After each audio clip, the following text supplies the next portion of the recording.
السلام علیکم ورحمۃ اللہ وبرکاتہ۔ الحمد للہ رب العالمین والعاقبۃ للمتقین ولا عدوان الا علی الظالمین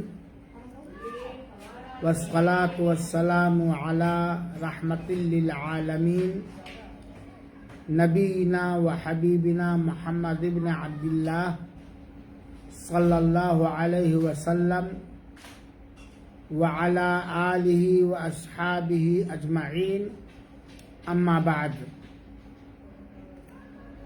اعوذ باللہ من الشیطان الرجیم۔ ان عدۃ الشہور عند اللہ 12 شہرا فی کتاب اللہ یوم خلق السماوات والارض منها 4 حرم ذلك الدین القیم فلا تظلموا فیہن انفسکم۔ اس اسلامی لیڈیز کلاس میں حاضر ہونے والیاں ہماری بہنیں اور بیٹیاں اور دیگر مشاہدین کرام، سامعین اعظام، اللہ کی توفیق اور اس کی مدد چاہتے ہوئے آج میں نہایت مختصر انداز میں رجب کے مہینے کی فضیلت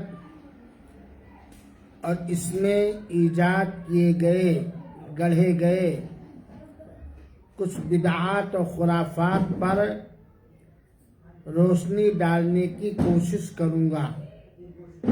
اللہ تعالی سے دعا ہے کہ رب العالمین ہم سبوں کو توحید والا بنائے اور توحید کی حقیقت و منفعت اور فوائد سمجھنے کی توفیق عطا فرمائے اور سمجھانے کی توفیق عطا فرمائے، اور نبی پاک صلی اللہ علیہ وسلم کی سنت پاک کا پیروکار بنائے اور سنت پاک پر چلنے کی توفیق عطا فرمائے، جس طرح صحابہ کرام رضوان اللہ علیہم اجمعین کا طریقہ اور اسوہ رہا ہے۔ ہماری پیاری اسلامی بہنوں اور بیٹیوں، اللہ تعالی آپ سبوں کو مکمل صحت اور تندرستی کے ساتھ لمبی عمر عطا فرمائے اور اطاعت پر گامزن رکھے، آمین۔ اسلامی ہجری سال کے 12 مہینوں میں سے ایک مہینہ ہے جسے رجب کا مہینہ کہا جاتا ہے، اور اس وقت یہ رجب کا مہینہ چل رہا ہے، آدھا مہینہ بیت چکا ہے۔ ہمارے ہندوستان کے بہت سارے مسلمانوں کے اندر، اور ہندوستان ہی نہیں بلکہ پڑوسی ملکوں کے مسلمانوں کے اندر رجب کے مہینے میں بہت سارے ایسے کارنامے انجام دیے جاتے ہیں جو حقیقت میں لوگوں کی طرف سے گڑھ لیے گئے ہیں، بنا لیے گئے ہیں۔ اس کا دین سے، صحیح دین سے کوئی تعلق اور رشتہ نہیں ہے۔ ہمیں یہ بات معلوم ہے یا ہونی چاہیے کہ اللہ تعالی نے جس دن آسمانوں اور زمینوں کو پیدا فرمایا، اسی دن سال کے 12 مہینے بنائے، اور ہم مسلمانوں کو یہ بھی کوشش کرنی چاہیے، اپنانی چاہیے کہ ہم اپنے امور اور معاملات کے اندر، روزمرہ زندگی کے اندر اسلامی ہجری سال اور ان مہینوں کا اہتمام کریں۔ اسلامی ہجری سال کی شروعات ابتدا محرم کے مہینے سے ہوتی ہے اور سال کا خاتمہ ذوالحجہ کے مہینے میں ہوتا ہے۔ لیکن افسوس کے ساتھ یہ کہنا ہی پڑتا ہے کہ ہمارے مسلمانوں میں سے اکثر مرد اور عورتوں کو اسلامی ہجری سال کے مہینوں کا نام معلوم نہیں ہے، حالانکہ معلوم ہونا چاہیے، کیونکہ اسلامی ہجری سال کے مہینوں سے بہت ساری عبادتیں اور عبادتوں کے سیزن اور موسم منسلک ہیں۔ سال کے 12 مہینوں کے نام اس طرح ہیں: محرم، صفر، ربیع الاول، ربیع الثانی، جمادی الاولی، جمادی الثانیہ، رجب، شعبان، رمضان، شوال، ذی القعدہ، ذی الحجہ۔ یہ سال کے 12 مہینوں کے نام ہیں، اور یہ 12 مہینے کب سے ہیں یہ بھی جان لیں۔ اللہ تعالی نے قرآن میں فرمایا ہے: ان عدت الشہور عند اللہ 12 شہرا فی کتاب اللہ۔ لوح محفوظ کے اندر اللہ تعالی کے نزدیک سال کے کل 12 مہینے ہیں۔ اب اس میں کوئی کمی اور بیشی نہیں ہو سکتی ہے۔ لوح محفوظ جسے اللہ کی کتاب اس آیت کریمہ میں کہا گیا ہے، صاف واضح طور پر ذکر ہے کہ سال کے 12 مہینے ہیں، اور ان 12 مہینوں کے نام وہی ہیں جو ابھی چند سیکنڈ پہلے میں نے گنایا ہے۔ یہ جنوری، فروری، مارچ، اپریل، مئی، جون، جولائی، یہ اسلامی مہینے نہیں ہیں، یہ اہل مغرب کے گڑھ لیے ہوئے مہینے ہیں۔ تاریخ میں اس کا استعمال کرنا حرام و ناجائز نہیں ہے، لیکن اسلامی ہجری سال کے مہینوں کا نام ہمیں اچھی طرح معلوم ہونا چاہیے اور لکھنے پڑھنے میں ان کا استعمال ہونا چاہیے۔ تو سال کے کل کتنے مہینے ہیں؟ 12 مہینے ہیں۔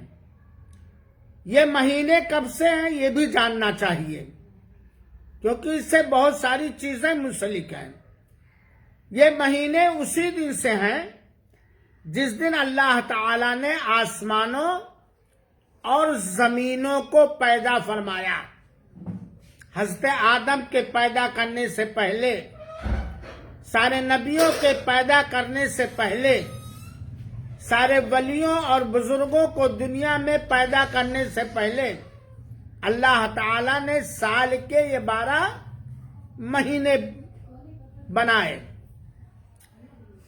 جب ہمیں یہ بات معلوم ہو گئی کہ سال کے 12 مہینے اسی دن سے ہیں جس دن اللہ تعالی نے آسمانوں اور زمینوں کو پیدا فرمایا، تو وہیں سے ہمیں یہ بات بھی سمجھ لینی چاہیے کہ اگر کوئی کسی ولی کے نام پر یا کسی اور مناسبت سے کوئی ایسی چیز گڑھے، بنائے اپنی طرف سے، جس کا نہ رب کائنات نے قرآن مجید میں ذکر فرمایا ہے، نہ اللہ کے رسول اکرم صلی اللہ علیہ وسلم نے اپنے عملی زندگی میں ذکر فرمایا ہے، نہ عمل سے، نہ قول سے، نہ فعل سے، اور دشمنان اسلام نے یا جاہلوں نے اسے دین سمجھ کر ایجاد کر لیا تو وہ دین نہیں ہے۔ اللہ تعالیٰ نے کہا کہ سال کے 12 مہینے ہیں، ان 12 مہینوں میں 4 مہینے ادب کے مہینے ہیں، احترام کے مہینے ہیں، تعظیم کے مہینے ہیں، جن کو حرمت والا مہینہ قرار دیا جاتا ہے۔ اور اللہ تعالیٰ نے اس آیت کریمہ میں فرمایا ذالک الدین القیم، یہی سیدھا دین ہے، یعنی سال کے 12 مہینے اور ان 12 مہینوں میں 4 مہینے تعظیم کے مہینے، ادب و احترام کے مہینے، شریعت کے دائرے میں رہتے ہوئے اور حرمت والے مہینے ہیں۔ پھر اللہ تعالیٰ نے فرمایا آگاہ رہنا، ہوشیار رہنا، متنبہ رہنا، خاص طور پر فلا تظلموا فیہن انفسکم، تم ان 4 مہینوں میں جو حرام مہینے ہیں، اشہر حرم ہیں، حرمت والے مہینے ہیں، ان میں ظلم اور زیادتی نہ کرنا۔ تو کیا بات معلوم ہوئی کہ سال کے 12 مہینے اسی دن سے جس دن اللہ تعالیٰ نے آسمانوں اور زمینوں کو پیدا فرمایا، اور ان 12 مہینوں میں 4 مہینے حرام مہینے کہے جاتے ہیں، حرمت والے مہینے، ادب اور تعظیم والے مہینے کہے جاتے ہیں۔ اب آپ جانتی ہوں گی یا جانتے ہوں گے کہ قرآن مجید کی تفسیر کبھی قرآن مجید کی دوسری آیتوں سے کی جاتی ہے اور کبھی قرآن مجید کی تفسیر اور وضاحت صحیح حدیثوں سے کی جاتی ہے۔ آیت میں ذکر ہے کہ منہا اربعۃ حرم، ان 12 مہینوں میں 4 مہینے عظمت والے مہینے ہیں، احترام والے مہینے، حرمت والے مہینے ہیں۔ تو یہ 4 مہینے حرمت والے کون ہیں؟ کیا ہم اپنی طرف سے اس کو گڑھ سکتے ہیں؟ نہیں۔ اس کی تفسیر صحیح بخاری کی روایت کے اندر موجود ہے، جس روایت کو حضرت ابو بکرہ رضی اللہ تعالیٰ عنہ نے نبی کریم صلی اللہ علیہ وسلم سے بیان فرمایا ہے۔ اللہ کے رسول نے فرمایا السنہ 12 شہرا، سال 12 مہینے کے ہوتے ہیں۔ سال کتنے مہینے کے ہوتے ہیں؟ 12 مہینے کے ہوتے ہیں۔ منہا اربعۃ حرم، ان 12 مہینوں میں 4 مہینے حرام مہینے ہیں، ادب کے مہینے ہیں، تعظیم کے مہینے ہیں۔ میں آگے بتلاؤں گا تعظیم کا مطلب کیا ہے۔ ثلاثۃ متوالیات، جو 4 مہینے حرام مہینے ہیں ان میں سے 3 مہینے لگاتار ہیں، ایک بعد دیگرے۔ وہ کون ہے؟ ذوالقعدہ، ذوالحجہ اور محرم۔ اور چوتھا مہینہ رجب کا مہینہ، جسے رجب مدر کہا جاتا ہے، جو جمادی الاخری اور شعبان کے بیچ میں ہے۔ تو اس حدیث پاک سے یہ بات معلوم ہوئی میری بہنوں کہ وہ 4 مہینے جن کو حرام مہینہ کہا جاتا ہے، تعظیم والا مہینہ کہا جاتا ہے، وہ 4 ہیں۔ کون کون؟ ذوالقعدہ، ذوالحجہ، محرم اور رجب۔ یہ 4 مہینے حرمت والے مہینے، ادب والے مہینے، تعظیم والے مہینے ہیں۔ رجب کو رجب مدر بھی کہا جاتا ہے، وہ اس لیے کہ عرب کے قبیلوں میں بہت سارے قبیلے تھے، لیکن مدر جو قبیلہ تھا وہ رجب کے تعظیم میں، احترام میں بہت ہی حد سے آگے بڑھے ہوئے تھے، اس لیے اس کو رجب مرجب بھی کہا جاتا ہے۔ یہ سورہ توبہ کی آیت ہے جس میں 12 مہینوں کا ذکر ہے اور 4 مہینے ادب و احترام والے مہینے ہیں۔ اور خاص طور پر اللہ تعالی نے ان 4 مہینوں کے اندر، کن 4 مہینوں کے اندر؟ ذوالقعدہ، ذوالحجہ، محرم اور رجب کے اندر اپنے اوپر ظلم کرنے سے منع کیا ہے۔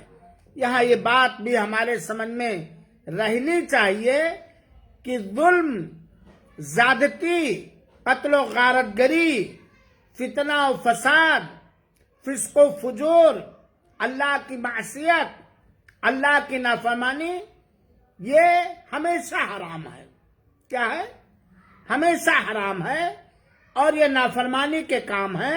اور اللہ تعالی نے اسلامی شریعت کے اندر ظلم کو، زیادتی کو، فتنہ و فساد کو، گالی گلوچ کو، مار کاٹ کو ہمیشہ حرام کیا ہے، لیکن خاص طور پر وشیش روپ سے ان 4 مہینوں کے اندر، جن کو حرام مہینہ، تعظیم والا مہینہ، ادب والا مہینہ کہا جاتا ہے، خاص طور پر حرام قرار دیا ہے۔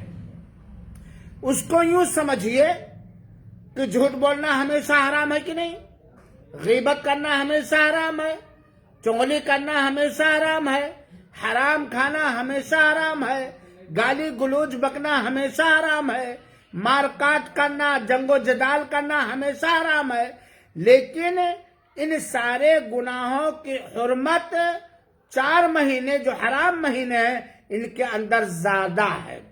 اگر کوئی آدمی، جیسا کہ علامہ ابن کثیر رحمۃ اللہ علیہ نے ذکر کیا ہے، اور بہت سارے محدثین، مفسرین اور مورخین نے ذکر کیا ہے کہ ان 4 مہینوں کے اندر، کن 4 مہینوں کے اندر، ذی القعدہ، ذی الحجہ، محرم اور رجب کے اندر جو حرام مہینے ہیں، ان کے اندر نیک عمل کا ثواب بھی بڑھ جاتا ہے۔ اچھے اعمال کا وہ عمل جو نبی پاک صلی اللہ علیہ وسلم سے ثابت شدہ عمل ہے، اور اللہ کی اطاعت و بندگی کے لیے اخلاص نیت کے ساتھ کیے جاتے ہیں، ان کا اجر و ثواب بھی بڑھ جاتا ہے۔ اور ان 4 مہینوں کے اندر گناہوں کا گناہ بھی بڑھ جاتا ہے۔ یہ ادب کا مطلب ہے، یہ احترام کا مطلب ہے۔ چنانچہ ہر مسلمان کو چاہیے کہ خاص طور پر ہمیشہ ظلم و زیادتی سے بچنا چاہیے، فسق و فجور سے، لیکن خاص طور پر ان 4 مہینوں کے اندر ہر چھوٹے اور بڑے گناہوں سے ہمیں بچنا چاہیے، کیونکہ اللہ تعالیٰ نے قرآن میں فرمایا یسألونک عن الشہر الحرام، یہ لوگ آپ سے حرام مہینوں کے بارے میں دریافت کر رہے ہیں، سوال کر رہے ہیں، تو ان سے کہہ دیجئے قتال فیہ، قل قتال فیہ، لوگ پوچھتے ہیں کہ حرام مہینوں میں قتل، غارت گری، جنگ و جدال یہ کر سکتے کہ نہیں کر سکتے؟ تو اللہ تعالی نے کہا کہ کہہ دیجئے قتال فیہ کبیر، ان 4 مہینوں کے اندر قتل و غارت گری کرنا منع۔ اسی لیے عرب کے بہت سارے قبیلے خاص طور پر ان مہینوں کا ادب و احترام کرتے ہوئے جنگیں بند رکھتے تھے، قتل و غارت گری بند رکھتے تھے، زمان جاہلیت کے اندر بھی قتل و غارت گری بند رکھتے تھے۔ تو ہمیں یہ بات معلوم ہو گئی کہ کسی طرح کا ظلم ان 4 مہینوں کے اندر خاص طور پر ہمیں بالکل نہیں کرنی ہے، چاہے وہ ظلم بدعتوں سے متعلق ہو، یا شرک سے متعلق ہو، یا اللہ کی نافرمانی سے متعلق ہو، کسی بھی چیز سے متعلق ہو، ہمیں ان 4 مہینوں کے اندر خاص طور پر ظلم و زیادتی، قتل و غارت گری، فتنہ و فساد سے بچے رہنا چاہیے۔ اللہ تعالیٰ نے فرمایا فَلَا تَظْلِمُوا فِيهِنَّ أَنفُسَكُمْ، ان 4 مہینوں کے اندر خاص طور پر اپنے اوپر ظلم نہ کرو، یعنی نافرمانی اور گناہ کے کام نہ کرو، کیونکہ اگر ان مہینوں میں خاص طور پر نافرمانی کیے جائیں گے تو اس کا گناہ کیا ہو جائے گا؟ بڑھ جائے گا، زیادہ ہوگا، اس کا پرسنٹیج بڑھ جائے گا۔ لہذا ہمیں خاص طور پر اس سے بچنا چاہیے اور پرہیز کرنا چاہیے۔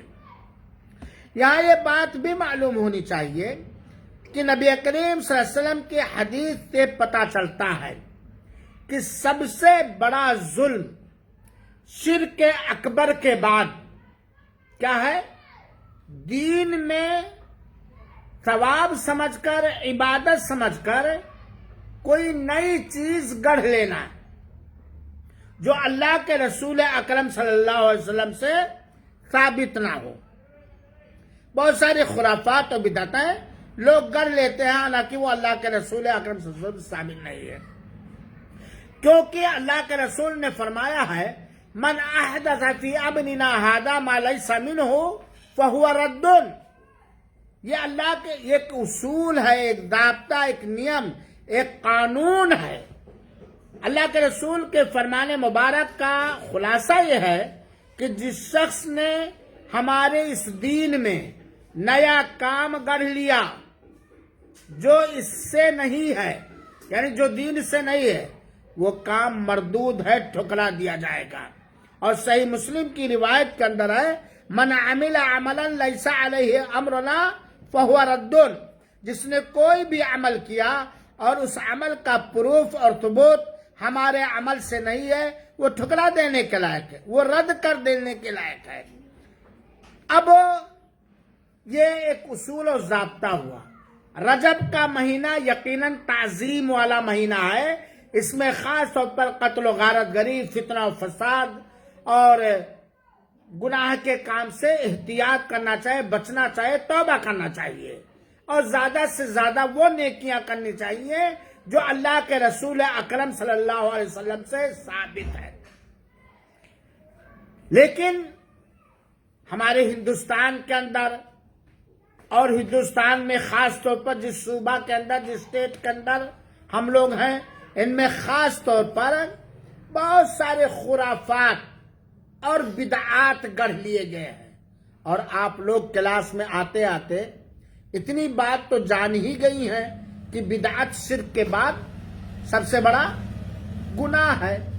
بدعتی رحمت باری سے ٹھکرا دیا جائے گا، شفاعت رسول سے ٹھکرا دیا جائے گا، اور جس عمل کے اندر بدعت پائی گئی وہ عمل مردود ہے، ناقابل قبول ہے، اور ایک مسلمان جس کے دل میں اللہ کے رسول کا ادب ہے، احترام ہے، اسے تو پہلی فرصت میں اگر معلوم ہو جائے کہ یہ عمل بدعت ہے، خرافات ہے، سمجھنے کے لیے کہہ رہا ہوں یہ بکواس ہے، اس کا کوئی سر اور پیر اللہ کے رسول سے ثابت نہیں ہے، اس سے فوراً توبہ کر لینا چاہیے، چاہے اپنے خاندان، گاؤں، اسٹیٹ کا بڑا سے بڑا ملا کر رہا ہو، بڑا سے بڑا مفتی کر رہا ہو، اپنے آپ کو بڑا سے بڑا ولی کہنے والا کر رہا ہو، اسے چھوڑ دینا چاہیے۔ کیوں چھوڑ دینا چاہیے؟ کیونکہ اللہ کے رسول سے ثابت نہیں ہے، دین اسلام سے ثابت نہیں ہے۔ اس رجب کے مہینے میں بہت سارے لوگ دنیا بھر کے اندر کچھ ایسا عمل کرتے ہیں جو اللہ کے رسول سے بالکل ثابت نہیں ہے، بالکل ثابت ہی نہیں ہے۔ انہی عملوں میں سے ایک عمل ہے رجبی روزہ۔ رجبی روزہ کبھی نہیں نفلی روزہ رکھیں گے، کسی مہینے کی جمعرات کو نفلی روزہ نہیں رکھیں گے، لیکن رجب کے مہینے کی پہلی جمعرات کو رجب کا رجبی روزہ رکھتے ہیں، اور سمجھتے ہیں کہ یہ روزہ رکھنے سے سارا گناہ معاف ہو جائے گا۔ اس کا کوئی ثبوت نہیں ہے میری بہنوں۔ اللہ کے رسول پوری زندگی ہر جمعرات کو روزہ رکھتے تھے، ہر سوموار کو روزہ رکھتے تھے، ایام 20، 13، 14، 15 عربی تاریخ کے حساب سے روزہ رکھتے تھے، عرفہ کے دن روزہ رکھتے تھے، محرم میں روزہ رکھتے تھے، شعبان میں روزہ رکھتے تھے، عام طور پر اللہ کے رسول۔ لیکن خاص طور پر رجب کی پہلی جمعرات کو رجبی روزہ اللہ کے رسول سے ثابت نہیں ہے۔ کس کا یہ ثواب ہے؟ ثواب لہذا یہ رجبی روزہ بھی حرام و ناجائز ہے۔ اسی طریقے سے کچھ لوگ رجبی زکوٰۃ ادا کرتے ہیں۔ زکوٰۃ کے ادا کرنے کے لیے کوئی فکس اور متعین مہینہ ہے؟ نہیں ہے۔ جیسے سال پورا ہو جائے فوراً زکوٰۃ نکالنی ہے۔ سال ہے بات ہے نہیں، کس مال میں زکوٰۃ ہوگا، کتنا ہو، تب زکوٰۃ ہوگی، وہ الگ بات ہے۔ لیکن سال جیسے پورا ہو جائے، چاہے وہ رجب کا مہینہ ہو، چاہے شعبان کا مہینہ ہو، چاہے رمضان کا مہینہ ہو، چاہے محرم و سفر کا مہینہ، ذوالقعدہ ذوالحجہ کا مہینہ ہو، کوئی بھی مہینہ جیسے ان مالوں میں پر سال بیت جائے جن مالوں میں زکوٰۃ ہے فوراً ادا کرنا ہے۔ اب کوئی یہ کہے کہ نہیں رجب کے اندر زکوٰۃ نکالیں گے تو بہت زیادہ ثواب ملے گا، اور یہ شیعوں کے ہاں زیادہ پایا جاتا ہے، یا وہ لوگ جو اپنے آپ کو بریلوی کہتے ہیں اور سنی کہتے ہیں، توبہ توبہ استغفر اللہ، سنی وہ نہیں ہے جو نام سے آج ہمارے ہندوستان کے اندر مشہور ہے، سنی وہ ہے جو اللہ کے رسول اکرم صلی اللہ علیہ وسلم کی سنت پر چلے، اللہ کے رسول کے طریقے پر چلے، اس طرح جس طرح صحابہ کرام چلتے تھے۔ اللہ کے رسول کی سنت کو فالو کرنا ہے، اپنانا ہے، کس کے طریقے کے مطابق؟ صحابہ کرام کے منہج اور طریقے کے مطابق۔ تو رجب ہی میں ہم زکوٰۃ نکالیں گے اور کسی میں مہینے میں نہیں نکالیں گے، حالانکہ زکوٰۃ دوسرے مہینے میں ہمارے اوپر فرض ہو رہی، تو یہ بھی اسلام سے باہر کی چیز ہے۔ اسی طریقے سے کچھ لوگ ہیں رجبی عمرہ کرتے ہیں، رجبی عمرہ یعنی رجب ہی میں عمرہ کریں گے، رجبی عمرہ، اور اس میں ایک بکواس چیزیں بیان کرتے کہ اللہ کے رسول نے رجب کے مہینے میں عمرہ کیا اور اس کا یہ ثواب یہ ثواب یہ ثواب، جھوٹ باتوں کا بہت ہی انگنت بے شمار ثواب بتاتے ہیں۔ میری بہنوں اپنے علم میں رکھیے گا، یاد رکھیے گا، اللہ کے رسول نے کتنا عمرہ کیا ہے؟ کل 4۔ کتنے عمرے کیے ہیں؟ 4، یاد رکھیے گا، بھولیے گا نہیں۔ اور کتنا حج کیا ہے؟ صرف 1، جس کو حجۃ وداع بھی کہا جاتا ہے۔ کتنا عمرہ کیا اللہ کے رسول اکرم صلی اللہ علیہ وسلم نے؟ 4۔ اور کتنا حج کیا ہے؟ 1۔ اللہ توفیق دے تو بار بار حج اور بار بار عمرہ کرنا چاہیے۔ اور اللہ کے رسول اکرم صلی اللہ علیہ وسلم نے سارا کا سارا 4 عمرہ ذوالقعدہ کے مہینے میں کیا ہے، جو بقرعید والے مہینے سے پہلے آتا ہے۔ کس مہینے میں کیا ہے؟ ذوالقعدہ یا ذوالقعدہ، ذوالقعدہ کے مہینے میں کیا ہے۔ صحیح روایت سے یہی بات ہے کہ اللہ کے رسول اکرم صلی اللہ علیہ وسلم نے سارا کا سارا عمرہ 4 کے 4 ذوالقعدہ کے مہینے میں کیا ہے۔ اب ذرا سوچئے، اگر رجب میں کیا گیا عمرہ جنت میں داخلے کا سبب ہوتا تو اللہ کے رسول رجب میں نہیں کرتے، ذوالقعدہ میں کرتے؟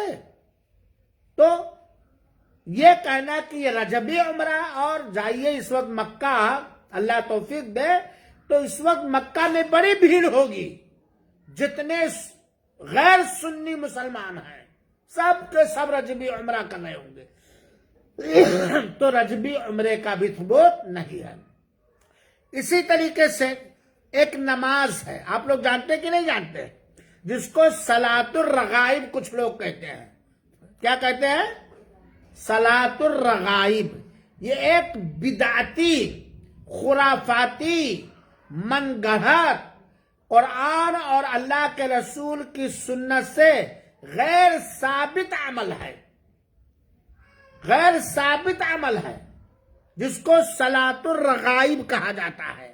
آپ نے دیکھا ہوگا یا سنا ہوگا، اور تجربے کے لیے کرنا بھی نہیں کہ لوگ کرتے ہیں، وہ اس کا طریقہ یہ بیان کرتے ہیں، بدعتی لوگ جن کو سارے محدثین نے بدعت کہا، علامہ ابن کثیر رحمۃ اللہ علیہ نے، ابن الجوزی رحمۃ اللہ علیہ نے، ابن حجر رحمۃ اللہ علیہ نے، اور بہت سارے لوگوں نے، وہ بکواسی بات جو لوگ کہتے کہ اس بات سے ثابت ہے، وہ من گڑھت روایت ہے، موضوع ضعیف روایت ہے۔ وہ صلاۃ الرغائب رجب کے مہینے میں پڑھتے ہیں، اور اس کے پڑھنے کا طریقہ بھی ایک عجیب طریقہ ہے بہنوں۔ دیکھیے اللہ کے رسول اکرم صلی اللہ علیہ وسلم نے جتنی نمازیں پڑھی ہیں، صحیح حدیث سے جتنی نمازیں ثابت ہیں، وہ سب صحیح حدیثوں کے اندر بیان کیا گیا ہے۔ اور اللہ کے رسول کے ہاں نماز بڑی اہم عبادت تھی، جو علت قرۃ عینی فی الصلاۃ، میری آنکھوں کی ٹھنڈک نماز ہے، اللہ کے رسول پڑھتے تھے۔ کوئی بھی ٹینشن کوئی بھی غم ہوتا تھا اللہ کے رسول اٹھ کر کے نفل پڑھنے لگتے تھے. لیکن یہ صلاۃ الرغائب نام کی نماز اتنی بکواس ہے کہ اگر کوئی کر رہا ہے تو فوراً اس سے توبہ کر لینا چاہیے. اس کے پڑھنے کا طریقہ کیا ہے جانتے ہیں؟ رجب کی پہلی جمعرات، رجب کے مہینے کی کون سا دن؟ پہلی جمعرات. مہینے کا جو پہلی جمعرات کے دن لوگ روزہ رکھتے ہیں. رجب کے پہلی جمعرات کو روزہ رکھتے ہیں. پھر جمعہ کی رات کو مغرب اور عشاء کے درمیان، کب؟ مغرب اور جمعرات کو تو روزہ رکھتے ہیں، اور جمعہ کو مغرب اور عشاء کے درمیان. ارے چلی جاؤ، مسجدوں میں بھیڑ لگی رہتی ہے، آپ کے لکھنؤ میں بھی لگتی ہوگی. ہم تو اللہ بچائے ہیں اس مسجدوں سے ہم لوگوں کو. تو مغرب اور عشاء کے درمیان کتنی رکعت نماز پڑھتے ہیں؟ 12 رکعت. 2 کر کے سلام پھیرتے ہیں. پڑھنے کا طریقہ کیا ہوتا ہے ان کا؟ ہر رکعت میں سورہ فاتحہ کے بعد، اور الگ الگ پڑھیں گے، جماعت کے ساتھ نہیں پڑھیں گے. ہاں، ہر رکعت میں سورہ فاتحہ کے بعد 3 مرتبہ سورۃ القدر، انا انزلناہ فی لیلۃ القدر، اور 12 مرتبہ سورہ اخلاص یعنی قل هو اللہ کی تلاوت کرتے ہیں. 2 رکعت مغرب سے عشاء تک پڑھتے ہیں، بیچ میں 12 رکعت. ہر رکعت میں سورہ فاتحہ کے بعد 3 مرتبہ سورہ قدر، انا انزلناہ فی لیلۃ القدر، اور 12 مرتبہ سورہ اخلاص کی تلاوت کرتے ہیں. جب نماز پڑھ چکے ہوتے ہیں تو پھر وہیں بیٹھے 70 مرتبہ ایک خاص درود شریف پڑھتے ہیں. وہ درود شریف کیا ہے؟ اللہم صلی علی محمد النبی الامی وعلی آلہ. اللہم صلی علی محمد النبی الامی وعلی آلہ. کئی مرتبہ پڑھتے ہیں؟ 70 مرتبہ. پھر سجدے میں چلے جاتے ہیں اور سجدے میں یہ دعا 70 مرتبہ پڑھتے ہیں. سجدے میں کتنے مرتبہ یہ دعا پڑھتے ہیں؟ سبوح قدوس رب الملائکۃ والروح، یہ 70 مرتبہ پڑھتے ہیں. اس کے بعد سر اٹھا کر یہ دعا 70 مرتبہ پڑھتے ہیں. کیا؟ رب اغفر وارحم وتجاوز عما تعلم انک انت العزیز الاعظم. پھر اس کے بعد دوسرا سجدہ پھر اس طرح کرتے ہیں. اس کے بعد جو کچھ اللہ تعالیٰ سے مانگنا ہوتا ہے اسے مانگتے ہیں اور عقیدہ رکھتے ہیں. بس یہ صلاۃ الرغائب، یہ جو بتایا گیا ہے، اللہ نہ کرے اس کے پڑھنے کا طریقہ آپ لوگ جان پائیں، بدعتی نماز، تو کہیں گے جو اللہ تعالیٰ سے مانگو گے سب مل جائے گا. ہاں بالکل گارنٹی مل جائے گا. یہ ٹپا لگا کر کے ملاؤں نے مارا، برے ملاؤں نے مارا، دین کو گڑبڑ کر دیا، برباد کر دیا. اور اس کے سلسلے میں بہت ساری بکواس، غیر ثابت، غیر مسند روایتیں بیان کرتے ہیں. علامہ ابن الجوزی رحمۃ اللہ علیہ کی ایک کتاب ہے الموضوعات، من گڑھت روایتیں، اس میں انہوں نے اس روایت کو من گڑھت کہا، یعنی اپنے من سے گڑھ دیا گیا ہے. اللہ کے رسول صلی اللہ علیہ وسلم سے اور صحابہ کرام سے زیادہ کوئی نیک ہو سکتا؟ اللہ کے رسول نے پوری زندگی کبھی بھی رجب کی پہلی جمعرات کو روزہ رکھ کر پہلے جمعہ کو صلاۃ الرغائب نام کی یہ بکواسی بوجھ والی نماز کبھی نہیں پڑھا. میرے بہنوں ذرا غور کرو، ہر نماز آسان ہے کہ نہیں ہے؟ اللہ نے اتنا پابند نہیں کیا ہے کہ بندہ اپنا سارا کاروبار چھوڑ کر 50 رکعت 70 رکعت پڑھے اور اس رکعت میں یہ دعا پڑھے یہ دعا پڑھے. بھائی وہ نماز جو معراج کے اندر فرض ہوئی ہے، سجدہ کے اندر کم سے کم 1 بار سبحان ربی الاعلیٰ، زیادہ سے زیادہ 3 بار 5 بار 7 بار پڑھ سکتا. یہ 70 مرتبہ معلوم نہیں کیا پڑھا رہے ہیں. خانہ کعبہ کا طواف کرنے کے بعد 2 رکعت، طواف کعبہ کے بعد 2 رکعت نماز پڑھی جاتی ہے. پہلی رکعت میں قل یا ایھا الکافرون، دوسری رکعت میں قل ھو اللہ احد. یہ بیچارے مان نے کہا سورہ فاتحہ اتنی بار پڑھو، انا انزلناہ. اسی سے پتا چلتا کہ یہ بکواسی اور من گھڑت روایت ہے، کہیں ہم دیکھے پڑھتے ہوئے تو ہم اس کو سنجیدگی کے ساتھ سمجھائیں، اور ہم میں سے اگر کوئی یہ کر رہا ہے تو اسے فوراً چھوڑ دے اور توبہ کر لے، فوراً چھوڑ دے اور توبہ کر دے۔ یہ ساری نمازیں بکواسی نماز ہے۔ تو رجب کی بدعتوں میں سے یہ ایک بہت بڑی بدعت ہے جو پڑھی جاتی ہے۔ اسی طریقے سے 27 رجب کو، کیا رجب کو؟ 27 رجب کو کیا منایا جاتا ہے؟ ہاں، شب معراج۔ شب معراج منایا جاتا ہے کب؟ 27 رجب کو۔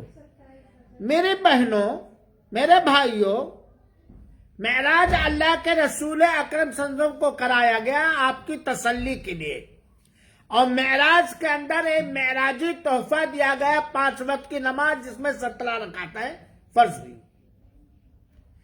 معراج کی تاریخ اور مہینے کے بارے میں مورخین کے ہاں، مفسرین کے ہاں زبردست اختلاف ہے۔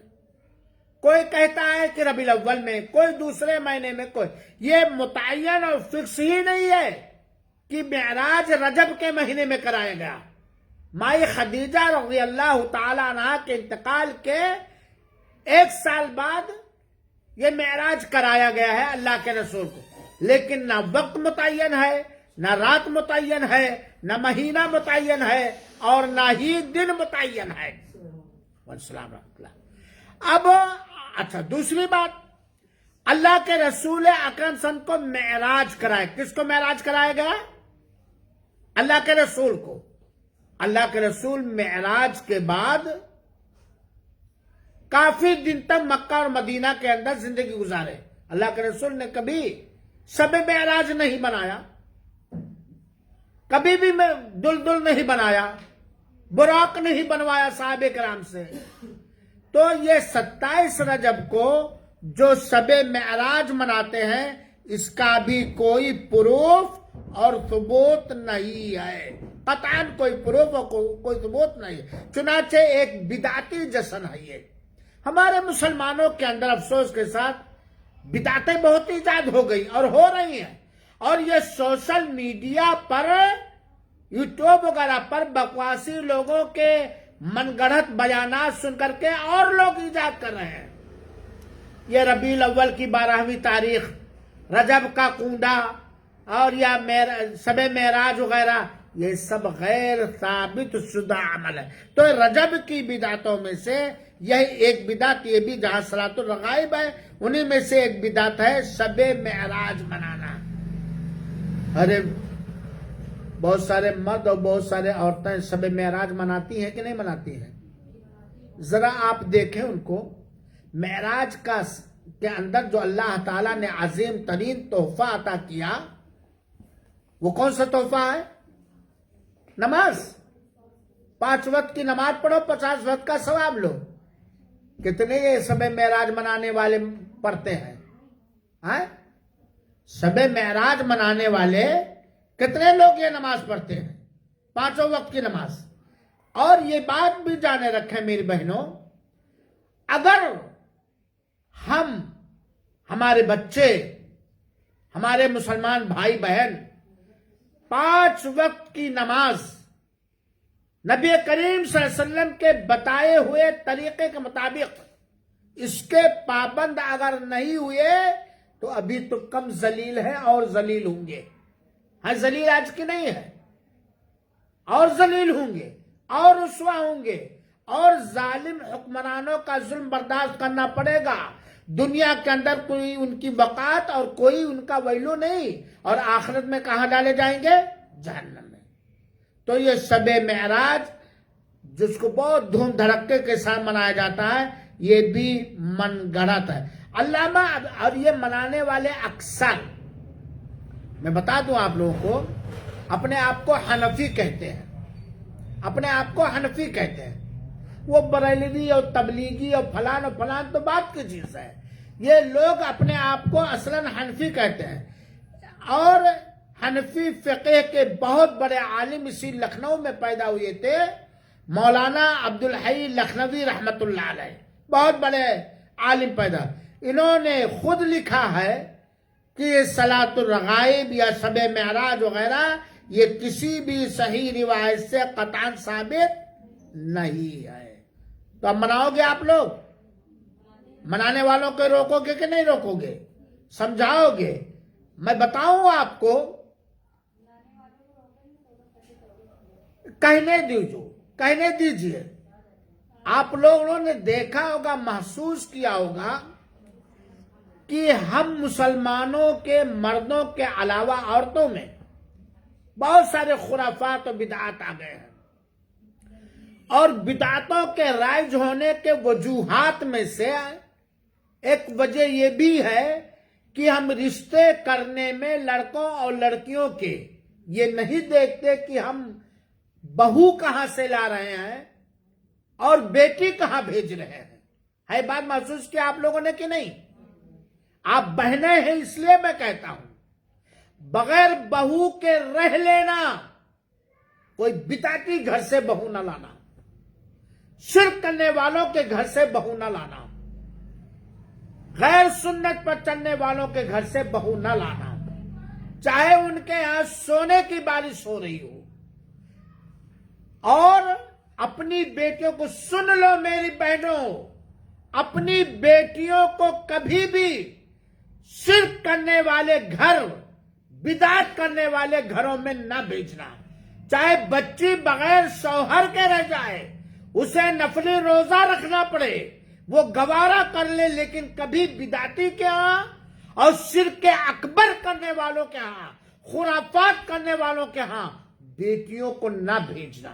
اور بیٹیوں تک میں یہ پیغام یہ بھی کہ لاکھ تمہارے باپ مجبور کرے، لاکھ تمہاری ماں مجبور کرے، لاکھ سماج مجبور کرے، تم برجستہ اعلان کر دینا، ابو آپ کا ہر حکم جو جائز ہے سر آنکھوں پر، میں کسی بریلوی کے گھر نہیں جاؤں گی، کسی بدعتی کے گھر نہیں جاؤں گی، کسی شرک کرنے والے کے گھر نہیں جاؤں گی، کبھی جشن معراج منانے والوں کے گھر نہیں جاؤں گی، کیونکہ میں مسلمان ہوں. مسلمان ان سب کاموں سے دور رہتا ہے. بڑے افسوس کی بات ہے. کیا ہم کہیں، کیا کہیں، کسی کو برا نہ. الحمدللہ، اللہ کا شکر، اللہ تعالیٰ کا فضل اور احسان ہے میری بہنوں کہ اللہ تعالیٰ نے آپ کو توحید سمجھا دیا ہے، توحید اور شرک کو سمجھا دیا، سمجھ میں بات آ گئی ہے الحمدللہ، اور آپ کو یقین بھی ہے، سنت کا علم ہو گیا ہے اور سنت کے پیروکار بھی ہیں. اس کو باقی رکھنا. اور اگر کسی کے بیٹے یا بچی کے لیے پریشانیاں ہو رہی تو رب کا دروازہ کھلا ہوا ہے، رب کا دروازہ ہمیشہ کھلا ہوا ہے. یہ کیسے آپ گوارا کریں گی کہ آپ کی مسلمان بچی جا کے ایسے ماحول میں بیچاری مجبور و بے بس ہو کر وہ سارے کام کرے جس کو اللہ کے رسول نے نکارا ہو، انکار کیا ہو، جس سے اپنے امتیوں کو اللہ کے رسول نے روکا ہو. تو بہرحال یہ شب معراج منانا بھی حرام اور ناجائز. ایک اور کام رجب کے مہینے میں ہوتا ہے، جانتے ہیں آپ لوگ کہ نہیں؟ رجب کا کنڈا سنا ہے آپ لوگوں نے؟ آپ لوگ کے شیعہ کریں تو کریں، سنی بھی کرتے. میں نے چلے جاؤ دلی کے اندر، چلے جاؤ آپ لکھنؤ کے اندر، چلے جاؤ آپ اجمیر کے اندر، چلے جاؤ آپ بہرائچ کے اندر، بہت سارے علاقوں میں رجب کا کنڈا بھرا جاتا ہے. 22 کو کس کے نام بھرا جاتا ہے؟ امام جعفر صادق رحمت اللہ علیہ کے نام، جو اپنے زمانے کے ایک نیک بزرگ آدمی تھے، اللہ کے رسول کے آل میں سے جن کا شمار ہوتا ہے. امام جعفر صادق کے نام نظر بھرا جاتا ہے رجبی کے مہینے میں، جس کو رجبی کنڈا کہا جاتا ہے. یہ وہ برا کام ہے جس میں کھلم کھلا شرک اکبر، بڑا شرک پایا جاتا ہے. میرے بہنوں، نظر اور نیاز چاہے بکرے کا ہو، چاہے مرغی کا ہو، چاہے پوڑی کا ہو، چاہے سونے کا ہو، چاہے چاندی کا ہو، چاہے مٹی کا ہو، کس کے نام دیا جائے گا؟ اللہ کے نام. وہ یوفون بالنذر، نظر پوری کرنے والوں کا اللہ نے تعریف کیا ہے، کیونکہ نظر اور نیاز یہ ایک عبادتی عمل ہے، عبادت ہے. اور عبادت کا حقدار کون ہے؟ جس نے آپ کی منڈی بنایا، آپ کی آنکھ بنایا، آپ کے لیے زمین بنایا، آپ کے لیے آسمان بنایا، آپ کو حق اور صحیح دیکھنے سوچنے کے دل و دماغ اور آنکھیں دی. اسی کے نام میں عبادت کی جائے گی نا، اسی کے لیے کی جائے گی. اس کے علاوہ کسی کے لیے عبادت کرنا حرام نہیں، بڑا حرام ہے، شرک اکبر ہے.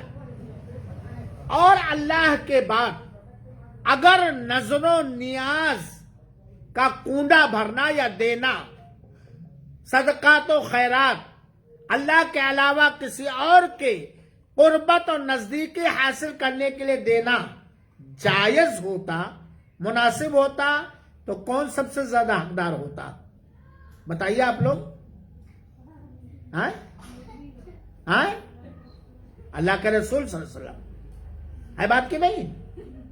جناب محمد مصطفیٰ صلی اللہ علیہ وسلم.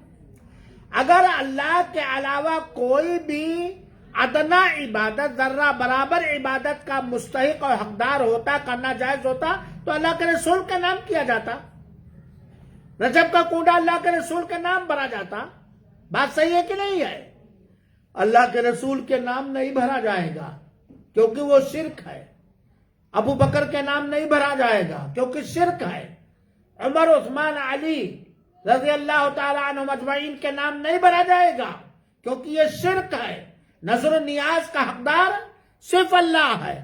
اور امام جعفر صادق کے نام نیاز لوگ دیتے ہیں جو کہ بہت بات کے ہیں. تو بہرحال یہ رجبی کنڈا بھرنا بھی شرکیہ عمل ہے، بدعتی عمل ہے، لہذا اس سے بچنا چاہیے. تو آج کے درس کا خلاصہ کہ رجب کا مہینہ کن مہینوں میں سے ہے؟ حرام مہینوں میں سے، حرام مہینوں میں سے. اور اللہ تعالیٰ نے حرام مہینے جو ذیقعدہ، ذوالحجہ، محرم اور رجب ہیں، ان کے اندر خاص طور پر ہر طرح کے ظلم و زیادتی سے منع کیا. اور سب سے بڑا ظلم شرک اکبر اور بدعت ہے. ہر ایک سے بننا چاہیے. دوسری بات، رجب کے مہینے میں قتل و غارت گری کرنا، فتنہ و فساد کرنا، جھگڑا لڑائی کرنا ہمیشہ حرام رہا، لیکن ان میں اور زیادہ حرام اور ناجائز ہے. اور ان حرام مہینوں میں کفار مکہ بھی جنگ بندی کیے رہتے تھے، اور اس کے اندر صحابہ کرام کا ایک شہر سے دوسرے شہر جانا آنا آسان تھا.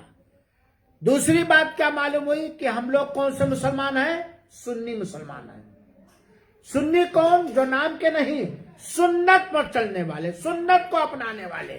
اور سنت کیا ہے؟ جسے اللہ تعالی نے اپنے نبی کو سکھایا اور نبی کریم صلی اللہ علیہ وسلم سے بیان ہوا، وہی سنت ہے. اور ہر سنت پر عمل کس طرح کیا جائے گا؟ جس طرح صحابہ کرام نے عمل کیا. میری بہنوں، حق جاننے کے لیے، سنت جاننے کے لیے ہمارے لیے ایک کسوٹی ہے. وہ کون ہے؟ صحابہ کرام. کیونکہ ہر وہ عمل جو اللہ کے رسول کے قول، فعل، عمل سے ثابت نہیں ہے، وہ ناقابل قبول ہے، وہ مردود ہے اور ٹھکرا دینے کے لائق ہے. لات سے مار کر سب سے گندے گڈھے میں پھینک دینے کے لائق ہے. کیونکہ اللہ کے رسول نے فرمایا، من عمل عملا لیس علیہ امرنا فہو رد. جس نے کوئی بھی ایسا عمل کیا جس عمل کے کرنے کا ثبوت اللہ کے رسول سے نہیں ہے، وہ ٹھکرا دینے کے لائق ہے.